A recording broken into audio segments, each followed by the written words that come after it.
Ladies and gentlemen, today in our Meet the Luminaries series, we have the pleasure of welcoming a truly dynamic creative force, a voice that traverses the worlds of fiction, poetry, translation, and cinema with rare fluidity.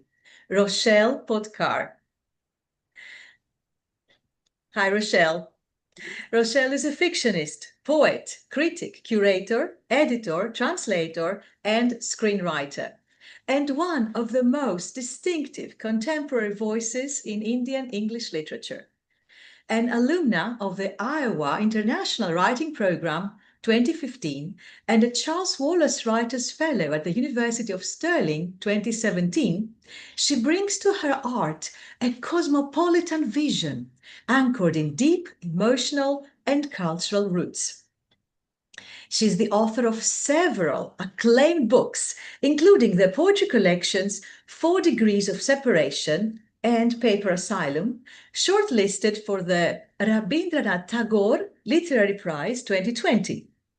The short fiction collection Bombay Hangovers and her latest volume of poetry, Coins in Rivers, published by Hachette, India. Her poetry film Skirt was featured on Shonda Rhimes Shondaland, making her as one of the few Indian poets whose words have reached cinematic form. Her poems have won or been shortlisted for international recognitions, including the Norton Girault Literary Prize, UK, the Gregory O'Donoghue Poetry Prize, Ireland, the Proverse Poetry Prize, Hong Kong, and the Great Indian Poetry Contest. Her short stories, too, have found global acclaim. The Leaves of the Deodar won the Open Road Review Prize 2016, and her works have been included in the Best of Asian Short Stories and the Best of Asian Speculative Short Stories. As a screenwriter, Rochelle's feature-length script, A Brown Coat, was selected for the NFDC Screenwriters Lab in 2018 and went on to become a quarter-finalist at the Atlanta Film Festival in 2020. She continues to develop stories for film and web series, blending literary depth with cinematic imagination. Her creative and critical work has been published in literary journals and anthologies across the world and translated into Arabic, Hungarian, French, Spanish, Hindi, Marathi, German, among other languages. She is also an industry expert on literature boards in Mumbai's leading universities and has served as a creative writing mentor at the International Writing Programs, Iowa, for several consecutive years. In Rochelle Potkar, we find not just a writer, but a storyteller across mediums, a mind unafraid of borders, and a spirit deeply attuned to the pulse of the world. It's an honor to welcome Rochelle Potkar to Meet the Luminaries. Welcome, Rochelle. Thank you, Irene, and thank you for such an encouraging, beautifully read out biography. In fact, I felt disembodied thinking it's someone else's biography. And thanking the Writers Capital Foundation and the whole team for putting this together. Thank you so much. It's just a little thing from your biography. Imagine having us, recite everything. Imagine that. Yes. Oh, yes. It's so disembodying, right? To me. Absolutely. to us as well, because this is an extraordinary journey that we are now going to indulge in. Yes. Thank you. So, my dear Rochelle, your creative journey spans poetry, fiction, translation, and screenwriting disciplines that demand very, very different voices and structures. How do you inhabit these forms without losing the singular rhythm of your own artistic voice? Yeah, so when I think about the different forms of what I write in, of course, they are related in some way that they all come under the roof of creative writing, whether it's a haiku, haibun, a short story, novella, whether it's a screenplay, or whether it's the different genres, or the different, not just the different art forms, but they all come under creative writing, thankfully. Uh, so for me, in my mind, it's like an aquifer. It's like how groundwater is stored. It doesn't have boundaries, it doesn't have barriers, it's all one, and it's the subconscious mind. And from there, you fish out, say, an idea that is small enough but deep enough to be a haiku, or it's very long with plots and twists and characters, and it becomes a long work of, say, a web series or a novel. Or then it's somewhere in the middle, just right to be a flash fiction piece or a short story. So I think the idea itself brings its DNA packet, as I call it. And I think it's not too different from the way we are as people, no matter how bound we are by race, skin color, nationalities, national languages. But if you break all those external barriers and boundaries, we are the same human being. We have the same emotions. We have the same griefs, love, sorrow, and all the existential feelings and emotions as we pass on through different stages of our life. So I think an idea is no different in how it comes to you. And then I think the thematic spectrum is something that works for me, in the sense that, let's say I'm exploring female sexuality in haiku. It's too little to explore because it's a small form, definitely deep but small.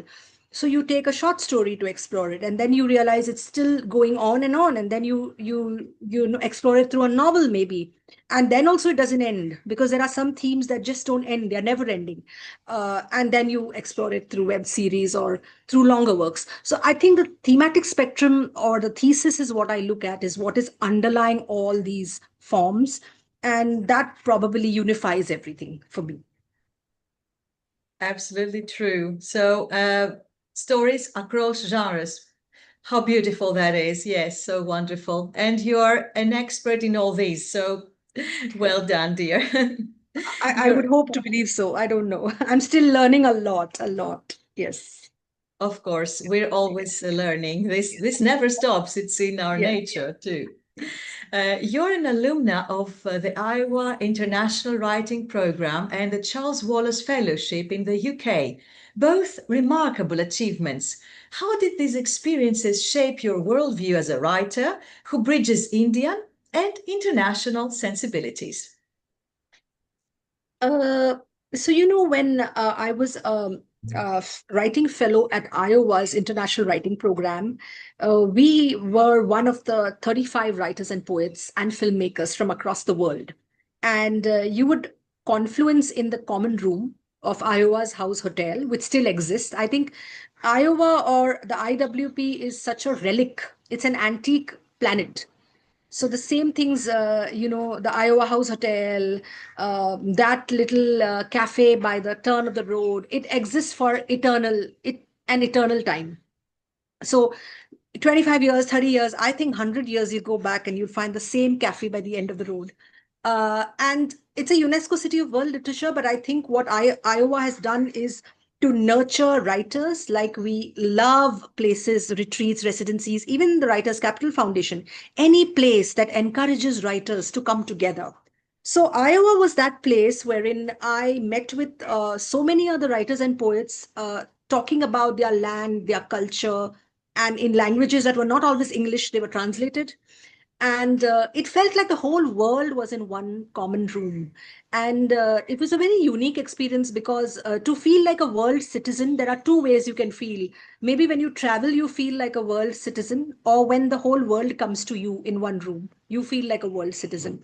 And at the end of it, again, at the bottom of it, you realize you're so human like anybody else.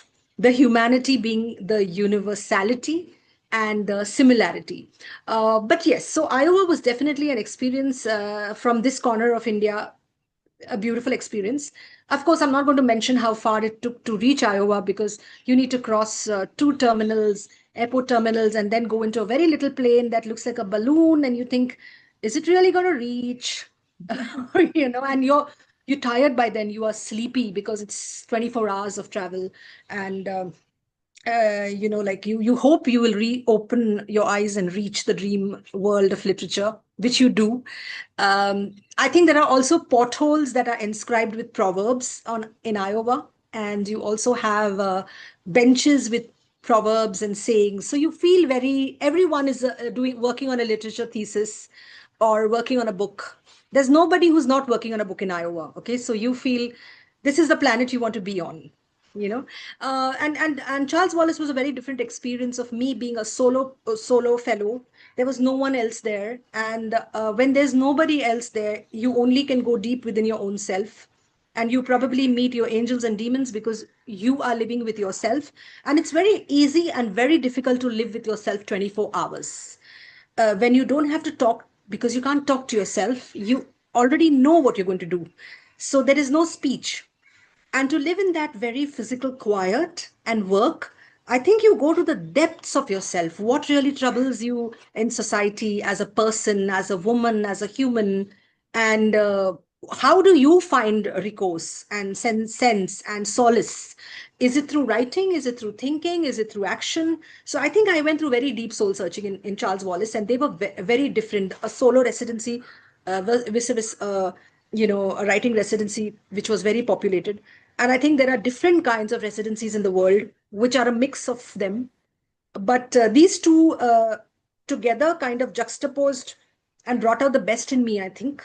Hopefully not the worst in me, but they definitely brought a lot out of in me, which when I came back from both these residencies, of course, you have to come back to Earth finally. No matter you go to the moon, you come back to Earth, and you plow the fields on Earth, and you work.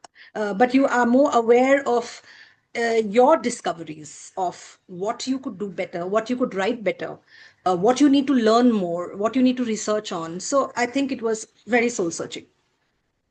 Absolutely. And both experiences were so transformative for you. One that had a confluence of writers and thinkers, and you were among them.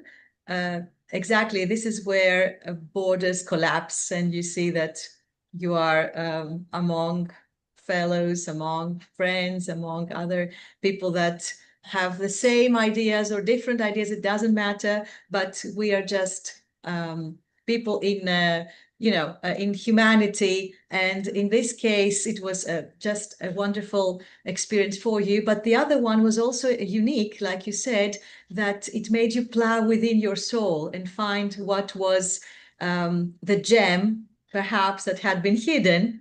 Then there you found it, I'm sure. Yeah. Yes. And facing your angels and demons, I think that's one of the most beautiful things to do. Know your angels, know your demons, know your strengths, know your weaknesses. Yeah. Absolutely, absolutely. Now let us go to your poetry film, Skirt, showcased on Shonda Rhimes Shondaland, that merges poetry and cinema in a visceral way. What does the intersection of the visual and the verbal mean to you? And do you see poetry as inherently cinematic? Mm. So, I think while I was writing short stories and novels, there was a point in time when I wanted to study for screen. And because we are living in Bombay, I am living in Bombay, where there is this big Indian film industry, which we call Bollywood, or some people don't like to call it Bollywood because it's such a echo of Hollywood. But we do have Tollywood and Collywood and Mollywood. But we do have the largest film industry, so it's not very far away to think about what would a story look if it was on screen, and what would be its dynamisms and its dramatics. And I joined a course, by one of the big institutes called Whistling Woods. And I think while I was training as a screenwriter, thinking visually, I was already thinking visually with haiku and haibun. And I was thinking lyrically, perhaps with haibun, because that form demands you to think like that. I think what happened with becoming a screenplay writer is that you took that visuality and visualization back to even prose. If your prose was more, let's say poetic before, it also became more visual because you crossed. I think one art form always informs the other. It'll always help. So it kind of helped. I think somewhere down in that process, in that creative chaos, in that mess, in that good mess, came this this. It was a call for submissions by the Visible Poetry Project for a poem, and I sent Skirt. My poem Skirt is a very feminist poem in the sense that it talks about women wearing skirts of any length, and she could still be heckled or eve teased. Clothing could still be politics for women. It's not just freedom. It's so. What does a skirt, the length of the skirt, mean to her body, and what does it mean to the world who's looking at her body with that length of skirt? So, skirt had many variations, and it also had a dialogue between the West and the East, talking about the skirts they wear and how do the men or the male gaze or the world's gaze look at women. I sent this poem to Visible Poetry Project, and there was this filmmaker, Philippa Colley Cousins, who actually converted this into a poetry film. And later, I think Shonda Rhimes picked three of the poems of those times. There were many, I think there were around 50 to 60 poems. And I was very glad because I love Shonda Rhimes' works and her scripts and her even her master class on script writing.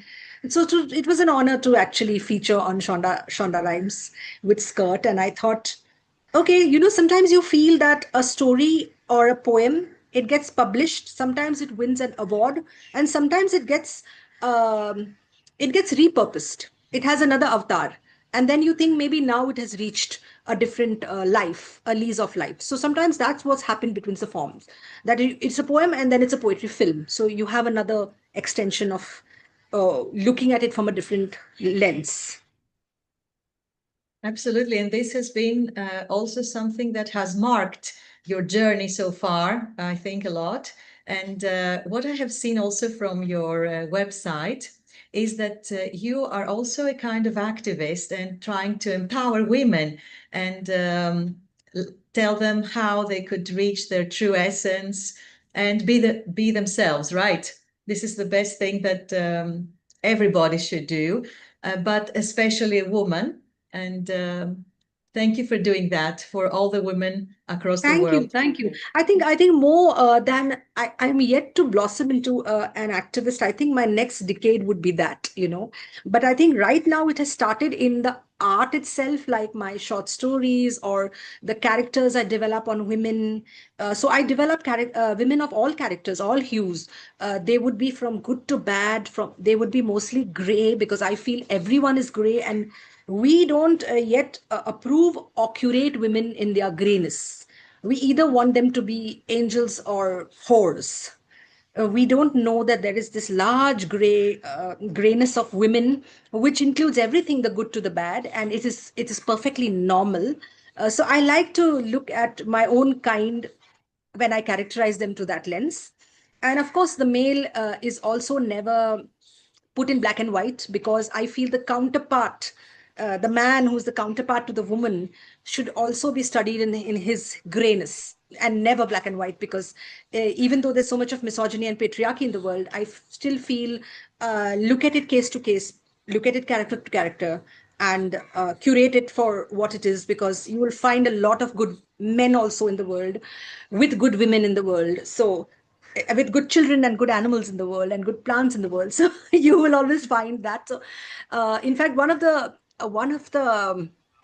comments I got for the DeCosta family, my latest black comedy novel, was that all the characters are gray, and because they were gray, they are relatable. That's what the readers said. And I thought it came from the place of me as a writer of not being judgmental, because that's one thing I learned from literature. Usually you take literature to ape life, but this time I think I took something from literature. One of the biggest lessons of not judging your characters if you want to present them well for the readers. It is for the readers to judge them, not for the writer. And when I started doing that in my writing, basically the screenwriting, then it moved to novel writing. Do the same thing. Don't judge your characters, just present them. The readers will take a call. They will interpret. It slowly happened that in my life I stopped judging people. I would of course, no, this person is not this and this person is this, but I stopped judging them and letting them be, and maybe becoming more forgiving because of that, or more understanding. So I think sometimes literature helped me.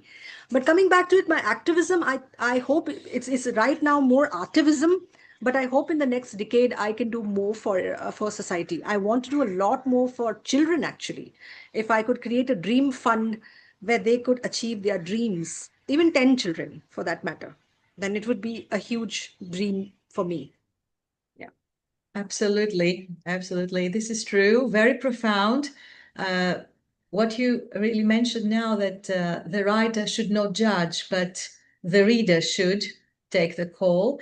And it's more like this kind of interaction, letting them decide for themselves if this is good or if this is bad. And just right, you said, there's no black and white. There are so many shades and hues in between. Very nice. I will now take you to Paper Asylum and Coins in Rivers. Both demonstrate a rare command of image and silence. What emotional or intellectual space do you inhabit when crafting poems that move between the intimate and the mythic? So, I think that the world mythology has informed me a lot when it comes to the mythic or the myth and mythology, and I'm definitely influenced a lot by Indic mythologies and the epics Ramayana and Mahabharata, but so am I by the Greek mythologies. You have such a wonderful tradition, Irene, of ancient wisdom, and your characters of the Greek mythology are so interesting and never ending in their how you contemporize them, of course.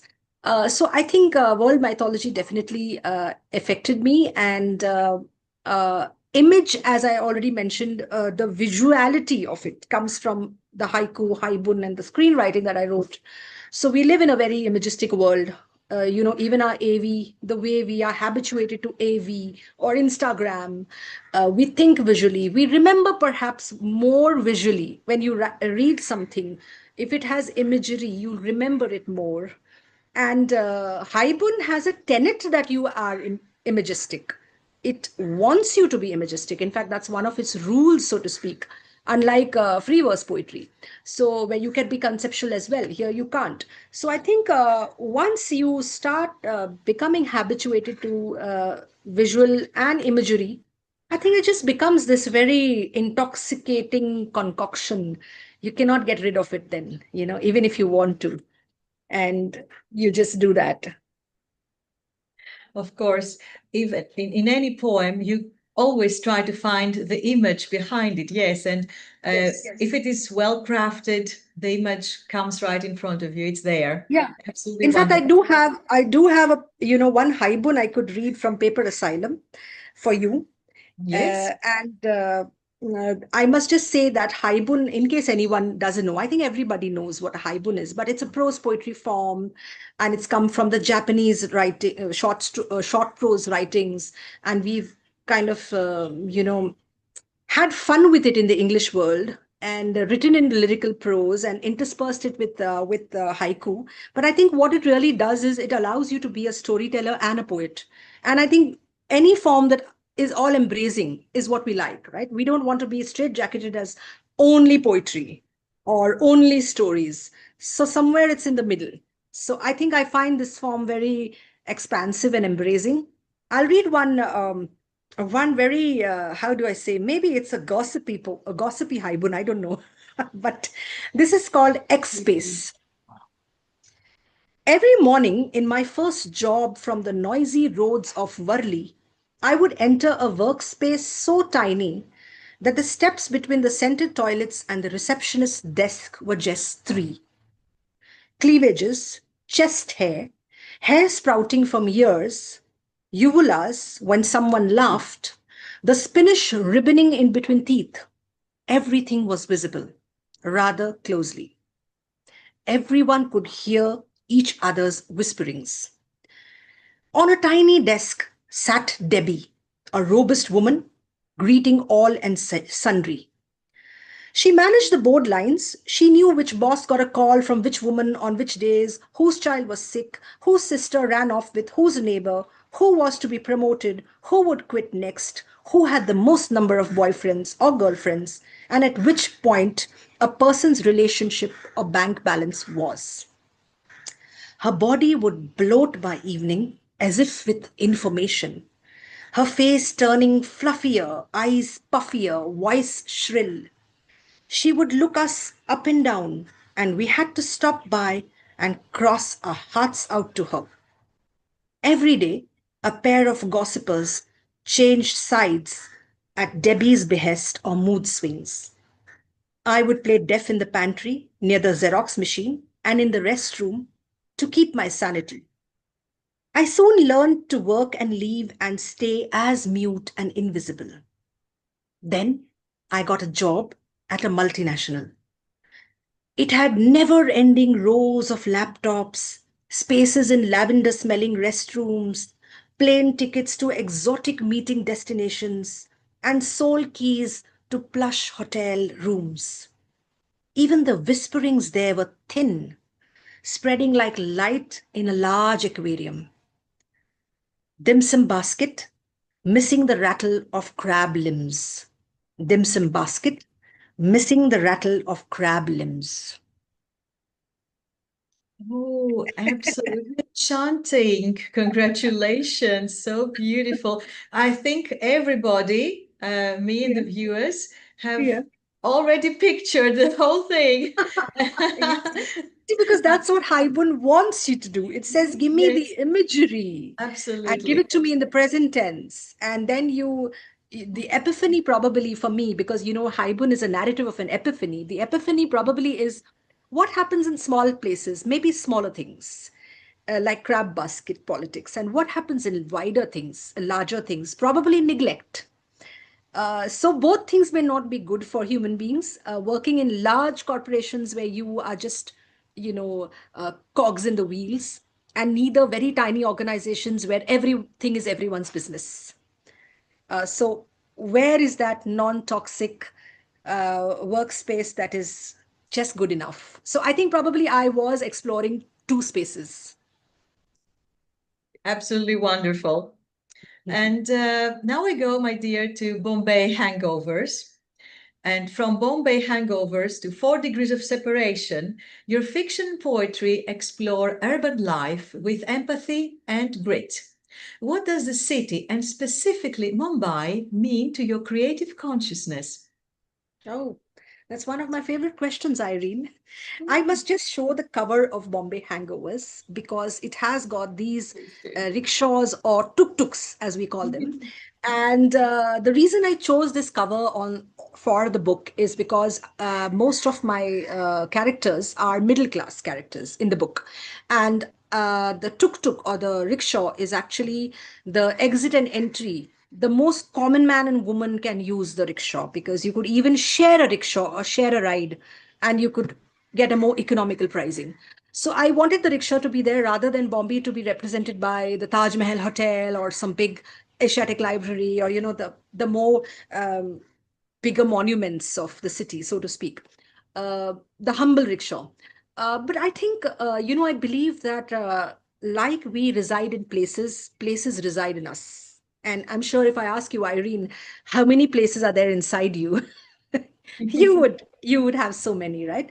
And why do we have places inside us? Because they keep staying inside us and expanding, okay, and expanding. And maybe it's because the characters, maybe because we had some unique experiences, maybe we grew up, or we outgrew something. Maybe we had a heartbreak or a love, or an experience of love or joy or new realizations.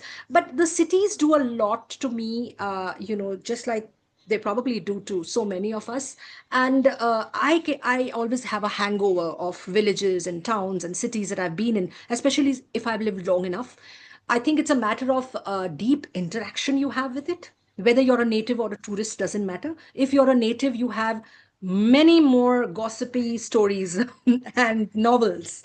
And if you're a tourist, you might still have a nice, I don't think a high bun, but you might still have something to write, whether it's travel writing or short stories. places do that to us, because places, I think, are superimpositions of history and memory, and so many things, so many eras are in one frame of a city. So I think when I came to Bombay from my small town Kalyan, which is not too far away from Bombay, but far enough for me to feel aspirational about Bombay. I was the small town girl, not too far away from Bombay, who wanted to go to Bombay because all my dreams will come true. I will be financially independent, and I will have everything in Bombay. It's like the promised land. Now you come to Bombay and you come to know that there is no promised land. There is no promised land, and it has its own problems and its own goodness. But again, so many characters walk into your life, because Bombay is a city that attracts immigrants and migrants from every place in India, because everyone comes with a dream. They call this the Maya Nagari, that is the city of dreams, and many of the dreams do get fulfilled here in the city. And people come with lots of dreams, and they work very hard in the city. So I feel you come across so many characters in a maximum city like Bombay, that they don't get out of your system until you write them down. And so I have characters like K. D'Souza, whose world revolves around the noise in the city, like the factory sirens, the airplane descending, um, the vehicular noise. That is her clockwork. She relies on the noise of the city.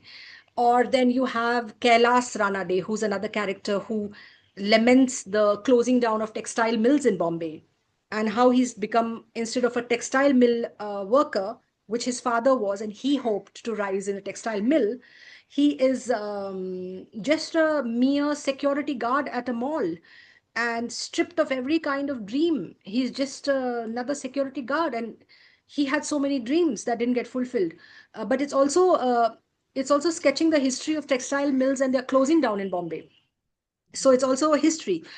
So I think Bombay, definitely, I couldn't get away out of the hangover without writing these stories, without writing about, say, Purna, who's a washerwoman, and she is in the largest, they call it the largest laundry of Asia, which is Dhobi Ghat, wherein you have an open house, open laundry, okay, where you actually have these, wringing of the clothes and washing and drying of them at a mega wholesale scale, called Dhobi Ghat. And so she's one of the washerwoman, but she takes you through needles through the city to tell you about her life and her aspirations and her relationship with her brother. So many things are explored with these characters, and I think the only way for a writer to get them out is to write them out. Exactly, because if you don't express yourself by writing everything down, it all gets in and it will make you suffocate, I think. And Yes, this is the absolutely. best way of expression. Yes, Absolutely yes. true. And a whole hub of inspiration there from Oh my everyday God, people. yes. It reminds me of something really colorful now that you have said it. And I was trying to picture myself there as a passerby of every scene. You're absolutely magnificent in narrating. Thank you. But if you were a passerby in Bombay, you would be stopped and photographed and mobbed for your beauty, Irene. Oh, really? Don't forget that. Since I'm the social observer and city observer, I can tell you this. Oh, my dear. Thank you so much. So, Rochelle, having been published and read widely across continents and translated into multiple languages, how do you see the Indian literary voice evolving on the global stage today? Is it being heard in its authenticity or still filtered through Western expectations?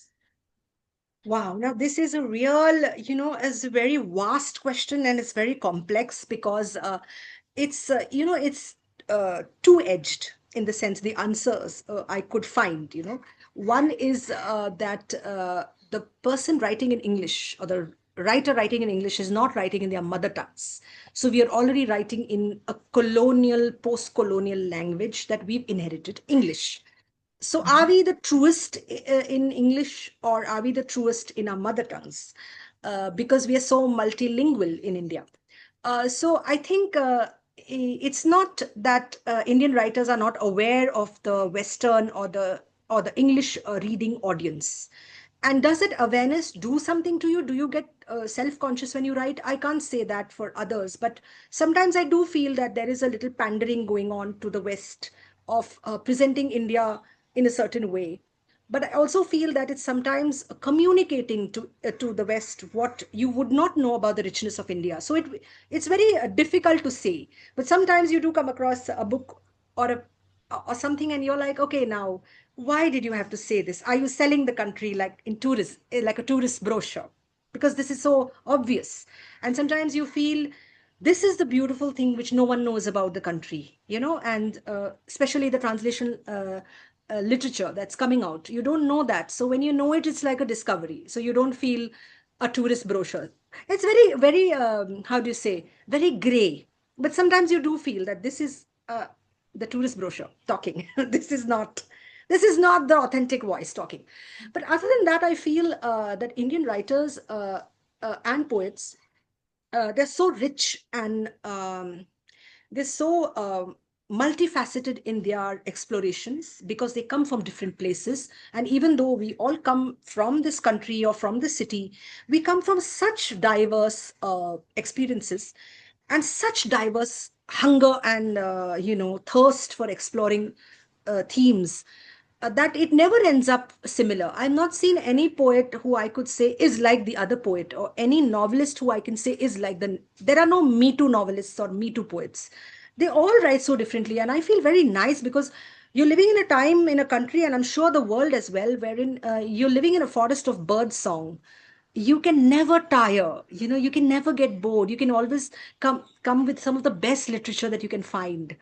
And I think that is the cure for boredom, right? Existential boredom. That you'll find new voices and new literature. And I think, of course, I do feel that the Indian poetry is doing a little better than the Indian novels.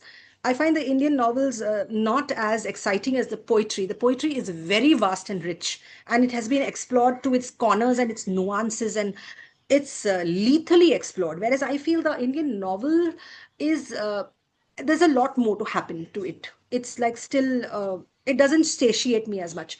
Having said that, I feel internationally the world does reckon Indian writing, whether it's from the diaspora, whether it's from India, or whether it's translation from the regions. I think it does reckon and give a nod to Indian writing, which I feel good about being from India.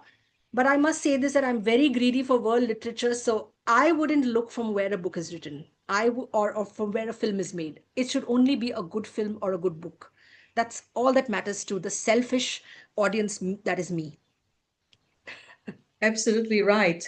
But you live in a country with such a vast culture and so many intellectuals and thinkers. It's absolutely, I mean, it's normal to have all these beautiful cultural roots that are coming out also in this expression, especially in poetry, because it Yes. comes right from the heart, and poetry is the crown of all arts, Yes. as is known. Beautifully Very said. nice. You have India has very, very good poets.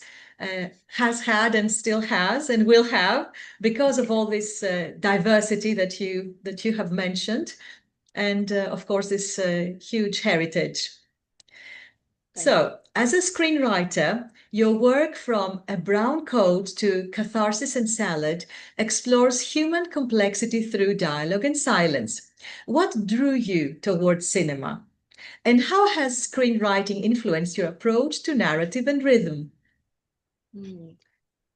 So one is, of course, the tenets of the form. Okay, like whichever art form you pursue, you need to answer to the medium, or I call it the idiom of the medium. So I noticed that when you're writing a screenplay, you cannot be talking of the swaying of the coconut trees for 3 pages. But in a novel, you can talk about the brooks and the rivers and the crows and the sparrows. And if it's beautifully written, maybe the reader will go by, will ca- follow along, walk along. You can't do that in a screenplay. In a screenplay, the dialogue starts almost on scene one. So there is a certain dynamism, and I always found that if the screenplay was, moving swift over the surface of a river, with its dramatics, its speed, its pace, its externalization, then the novel had its inner monologues and interiority. You could go to the depths of exploring the characters and their lives and their story worlds. So I think definitely the forms and what they demand, the medium, definitely affects the expressions. Other than that, I think. No, I just missed that. I missed your question. It was about these forms and Yes, yes. And how has screenwriting influenced your approach to narrative yeah, and rhythm?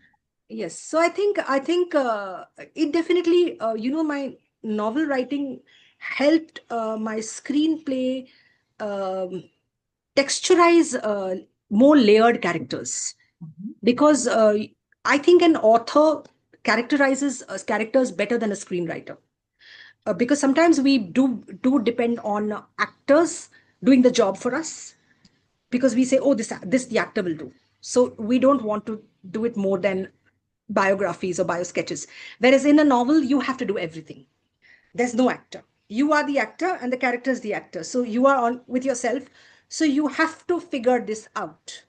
So I think there's more onus and more responsibility as a novelist. So I think I bring that characterization work to the screenwriting, and I take a lot from screenwriting. Screenwriting is very structured in its approach. In a novel, you can sometimes disappear, you can get lost. You're writing something and you may lose steam, or you might lose the plot while trying to find the plot. But a screenplay is very structured. So I think that structured approach of, I don't mean to say a very straight jacketed act one, act two, act three, but you must know where you are headed. Even if you are not going that road finally, it's nice to have a bit of a sketchy blueprint. So I think one form has informed the other, but then that's what forms always do. Even poetry did that for me. Poetry brought in, like, this is a very funny thing I must say. This is the book I'm talking about, the DeCosta family. Mhm. And this is the ensemble cast, and the house is also a character. And so are these three men in the coffin. And it's a very light black comedy, tone. I have had fun, and I have not labored on each line like you do in literary fiction, because here you're just doing slapstick comedy. What you say first should come right. You don't need to then rewrite and rewrite. At the same time, there were certain readers who said that they found a lot of poetry in that. And I was like, now this is really disheartening, because I wasn't aiming for a literary fiction lyricism. So, how did the poetry still slip in? And it might have slipped in because you're a poet. So, even if you do not want it to slip into black comedy, it slips in. So, forms, aquifer. Of course. And thank you so much for the insight and pointing out the differentiation between a novel writer and a script writer, because there is nothing of the same. Yes, people think that, okay, I'm a good novel writer, so perhaps now I can write very good scripts for Hollywood, but it's Yes. totally different. Yes, Yes, you have to at least absolutely. shift your gears of visuality. Every line has to have a verb or a visualness to it. It can't be, and it has to be in simple language. I remember once I had written something where I said, he turned acerbic. And my mentor said, what is acerbic? And I said, acidic. And what is acidic? I said, okay, angry, sad. I was trying to come down. And he said, dumb it down, because this is a technical document that everybody will read, and they have to, not everyone will understand acerbic. So I had to put my poet to sleep to just. Wonderful. Wonderfully said, and thank you. Thank you for that. Thank you for this comment. Uh, Now you have mentored aspiring writers through Iowa's international writing programs and the Himalayan Writing Retreat. In guiding others, what truths about writing and about yourself have you discovered? So, of course, they say that when you teach, you learn more, because you need to distill down your thoughts. You can't bullshit the participant for long. And especially the more money they pay, the more responsibility you feel. Even if they pay less money, you know that they're putting in their time, they're investing their time. And whether it's an investment of time, but I feel more pressure the moment there's more money being paid, because I'm like, oh my God, if I had paid that much money, I would want the instructor to start from the minute one. Yeah, so there's this pressure always, but I think attention is another very big commodity in today's marketplace in a good way. You must arrest the attention of your participant or student. Only then you can probably arrest a reader's attention. So I start with this idea that you distill your whatever little you know in a way that is palatable to the participant, whether they are new first time poets or they are coming back. Because I have a lot of adult aspiring writers who were poets when they was in college, and then they changed their jobs and they went to corporate life, they went to other sectors, and they gave up their writing. And now at 60, at 50, that's catching up with them, and they want to come back to that innocent lyrical part of themselves. But they are very intelligent people, they just are not lyrical enough because they didn't practice that lyricism. So you're also dealing with those kinds of students who are smarter than you perhaps in the world, but they want to catch the lyricisms that they have lost in their childhood.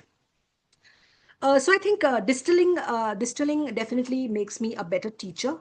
And I learn a lot more from the students and their interpretations. One of the things I do when I'm conducting workshops is I enable people to analyze or dissect a piece of work. And when they are interpreting, because no interpretation is a wrong one, you come to know how they think. And it becomes a full circle by the end of the class, because not only do you not need to give introductions, I never have my participants introduce themselves. They don't have to start with their biographies or saying who they are, where they came from. They just need to interpret a piece. And with that, you know who they are, what they think, how they think. And when they write, again, you know who they are. You don't need their biographies. So my introductions and my workshops always happen at the end of the workshops, because by then everyone knows each other and they don't need to introduce themselves. So I think that helps. And I think for me, when I was teaching magic realism in Iowa, that's when I realized the power of magic realism in a simplistic way, because I had to distill it down. And when I distilled it down to say that, hey, you know what? Uh, Take a world in which what is magical to that outside world is normal in your world. Okay, so it's normal here, and now you build a story, character, story world. So when they would have the difficulty in asking ki, what's magical, what's normal, I would be like, okay, let's try a hack. What do you wish should happen? What do you wish should happen? And they would say, okay, I wish I could talk to cats and dogs. So I would speak to my pets. So I would be like, okay, in this world, you can speak to pets. Animals and human beings have a new language which everyone can understand. And let's start the story from there. And you will not believe how amazing it gets in that half an hour or that 1 hour, where they sketch out their story worlds and they may create a new language that both cats, dogs, and humans understand. And what happens after that? Because you need a protagonist, you need a conflict, you need an antagonist, you need a climax. It just goes from there. I think that helped me also crystallize stories and storytelling, because teaching them, I realized, okay, this is the formula, this is the hack, this is the easy way of doing it. So I think I'm the student at the end of it. This happens to all of us educationists. We become students among our students. This is true. Yes. And I'm sure our viewers right now would love to be in one of your workshops. I'm sure Then they I will welcome them. I they welcome will them. try to reach you, my dear. Yes, because you're so inspiring in what you say. And of course, you have been mentoring all those students all these years, and experience and professionalism shows. Congratulations on that too. And now let me take you to your bilingual cross-translation project, The Coordinates of Us, that bridges English and Marathi poetry. What role do you think translation plays in preserving cultural soul while making it accessible to the world as well? See, I feel that translations, as you know, most people do agree nowadays, after all the panel discussions you had at every literature festival, that translation is not a loss, but not a loss, but it's a gain. And I feel it's also a gain because the translator himself or herself comes with their milieu. And when they interpret what you've written, they bring in what their life experiences were, and most of the times it's much better than just the text. And I must add to that that I also have this Hindi translation of Bombay Hangovers. Here, of course, you don't see the rickshaw, you see the taxi. Okay. But it's still yellow and black. But even the Hindi translations, I feel it was fun to work with the translators because uh, the way they interpreted, your work, you learn so much from how they look at life, And I have also seen that though I don't understand Arabic or Macedonian, uh, just the questions that translators asked you,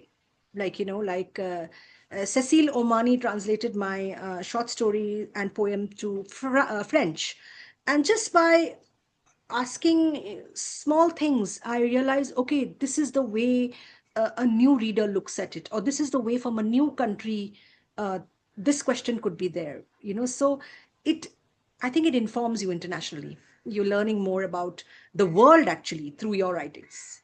So yeah. Absolutely true. And in whenever we have a translated text, we know that it's a masterpiece on its own. It's a meta text, as we call it.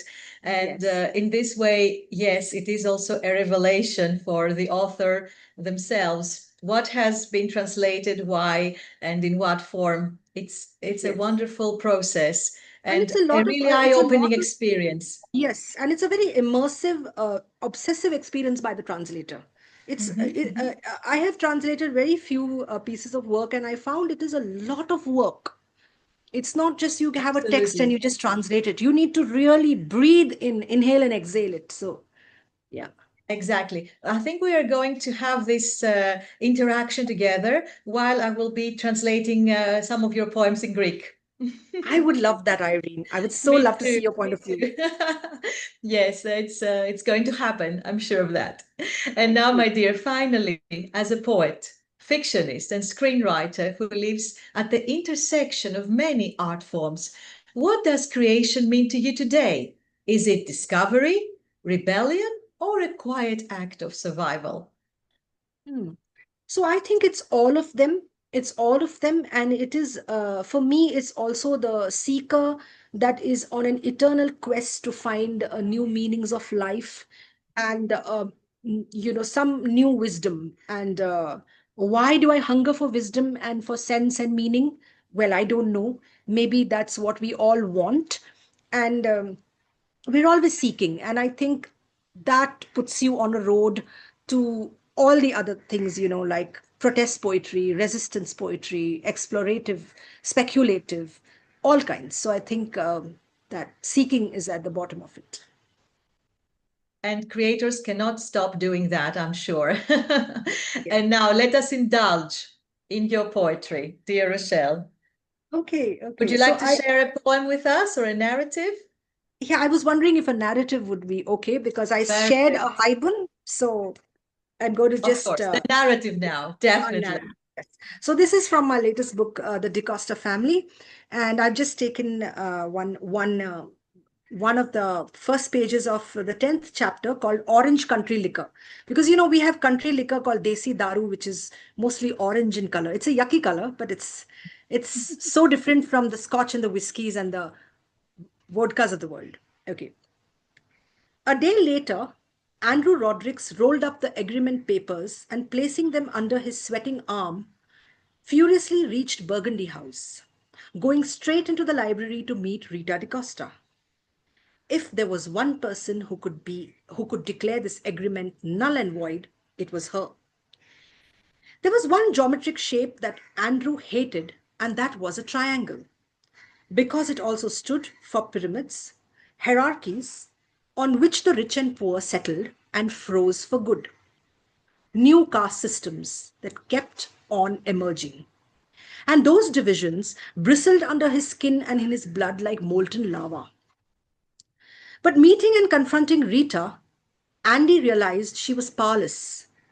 She was tending to another tenant, Mrs. Francis, when he came in and stood impatiently in a dark corner as she spoke in whispers, presenting to Mrs. Francis a jar of prawn balchow and saying, "Go forth and serve." As Mrs. Francis shuffled out without spotting Andrew in the shadows, Rita murmured, "Come in, Andy." She winked with a smile. "I knew you would be here again soon." Andrew was agitated. He closed the door of the library behind him and stumbled, making his way to the chair in front of her desk, on which he flopped down, almost energyless. "I'm tired of fighting this, Mrs. DeCosta. You have to do something." She presented him with a concoction of herbal tea in a floral, fine bone china cup, so appetizing that he was mesmerized. He put it to his lips and gulped it down in one go, not sure what she had mixed in it, brandy, vodka, or wine. But now only she spoke and her voice floated around. He listened for the longest time as the rain beat down a torrent on the roof of Burgundy House, and as rain moisture sprayed over them from the windows. And then it was all decided of how and when justices and injustices would be balanced, scaled out. This is one small piece. Brilliant. I think that everybody would like to read the whole book and find out what's happening next. Oh yes, And try yes, to identify with the characters. yes. So, Because it is Rita DaCosta's story, and it's a story of revenge, and where she wants a lot of her property, gold and money back from her married home, because she's an Anglo-Indian and she's married to a Goan family, and there is a bit of past, how do you say, family feud and hostility and revenge, and now she co-opts her daughter-in-law Annette into this bizarre game of hers. It's also a black comedy because whatever she plans will eventually fail, fail, fail. But it's crazy to see those plans, and the humor is from those characters. Yeah. absolutely wonderful. So, Rochelle, it has been a pleasure having you today in Meet the Luminaries, a pleasure and an honor. And thank you so much for this wonderful insight into your extraordinary journey through Thank you, Irene. so many Yes. fields of literature, art, cinema, whatever. You've done so many things, and Thank you, thank you. And I wonderful. would I would like to thank you for frameworking such a beautiful set of questions and really setting me on a wild goose chase into answering them. And thank you so much for such a lively conversation and enabling this. And thank you to the team. Thank you to Preet. Thank you to Writers Capital Foundation. The questions are, of course, by the team of the Writers Capital Foundation. And of course, this is something that I wanted to tell you even from the beginning. We're so honored to have people like you among us because we are we are on a special mission and vision to social change. And I'm sure that with whatever you do, you will keep inspiring humanity. Thank you Thank so you very much. much. Thank you so much. And I must say that I know Preet from the time he started the Writers Capital Foundation. And it's such a pleasure and so inspiring to see this gain strength after so many years. And it's just blossoming and blooming into the international organization that it is. It's so inspiring. So I'm so glad. And it was so lovely to talk to you, Irene. Thank you so much. Yes, Preet Nambiar, a truly visionary leader. Thank you so much, dear Rochelle. We hope for many, many more associations with you and hope to meet you again in one of our Yes. next sessions. So, of course, Thank now you. we have the upcoming Panorama Literature Festival on the theme Earth. One Wonderful. world, one family. We will see Wonderful. you there, I'm sure. Yes, you sure. Thank you. Thank you so much. Thank you so Yeah. much. Bye. Oh, wonderful. I think today we have a good I hope. video. Yes. And we did it. Hoping. See, this So was a different conversation, but nonetheless as enjoyable as the last one. yes, it Yes. all went differently, this is sure. Yes. Because we had also talked about the things as well, Yes. and we felt that we had something to add more now, Yes. perhaps. Yes. There And, was you know, a comfort level. I think the last one was a prep round. yes, it was wonderful. Of I course, think it was an you expensive outdid prep yourself round. this time. Even you were even better this time. You went into Really? I'm so glad. the core of Yes. everything. Because I think the surface conversations got over, right, last time. Yes, So that's we right. could So just now we went into more depth with what yes. you said. Good. I'm glad. Congratulations. Thank you so, so much Thank you for so this much. It was beautiful thing. such a memorable, lively conversation. Thank you, Irene, and wishing you the best in all that you're doing. You too. You too. Thank you so Yes. much. Bye. See you Bye. again. Bye-bye. Thank Bye. you. Bye.